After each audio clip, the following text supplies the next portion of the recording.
Majelis Kehormatan Mahkamah Konstitusi atau MK menjatuhkan sanksi pemberhentian dari jabatan Ketua Mahkamah Konstitusi kepada Anwar Usman.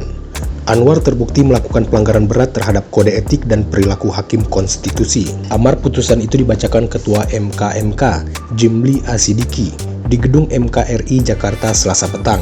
Jimli mengatakan bahwa Anwar Usman terbukti melanggar Sabta Karsa Hutama, yakni prinsip ketidakberpihakan, prinsip integritas, prinsip kecakapan dan kesetaraan, prinsip independensi, serta prinsip kepantasan dan kesopanan. Anwar Usman juga tidak berhak untuk mencalonkan diri atau dicalonkan sebagai pimpinan MK sampai masa jabatannya sebagai hakim konstitusi berakhir. Ipar Presiden Jokowi itu juga tidak diperbolehkan terlibat atau melibatkan diri dalam pemeriksaan perkara perselisihan hasil pemilihan umum mendatang.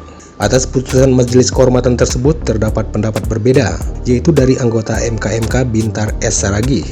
Mengingat Undang-Undang Nomor 24 Tahun 2003 tentang Mahkamah Konstitusi yang telah diubah terakhir dengan Undang-Undang Nomor 7 Tahun 2020 tentang perubahan ketiga atas Undang-Undang Nomor 24 Tahun 2003 tentang Mahkamah Konstitusi dan Peraturan Mahkamah Konstitusi Nomor 1 Tahun 2023 tentang Majelis Kehormatan Mahkamah Konstitusi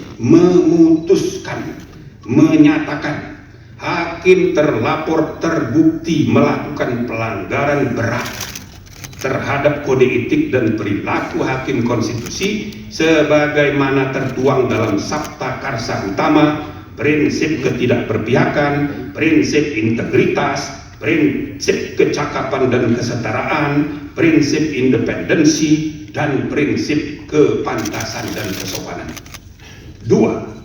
Menjatuhkan sanksi pemberhentian dari jabatan Ketua Mahkamah Konstitusi kepada hakim konstitusi.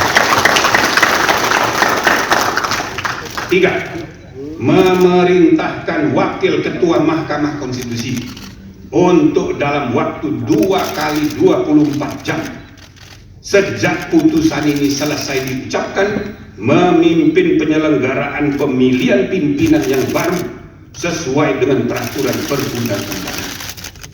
4. Hakim terlapor tidak berhak untuk mencalonkan diri atau dicalonkan sebagai pimpinan Mahkamah Konstitusi sampai masa jabatan hakim terlapor sebagai hakim konstitusi berakhir. 5. Hakim terlapor tidak diperkenankan terlibat atau melibatkan diri dalam pemeriksaan dan pengambilan keputusan dalam perkara perselisihan hasil pemilihan presiden dan wakil presiden, pemilihan anggota DPR, DPD dan DPRD, serta pemilihan gubernur, bupati dan wali kota yang memiliki potensi timbulnya benturan kepentingan. Selanjutnya, saudara-saudara, ada dari 3 orang pendapat berbeda 1 orang. Saya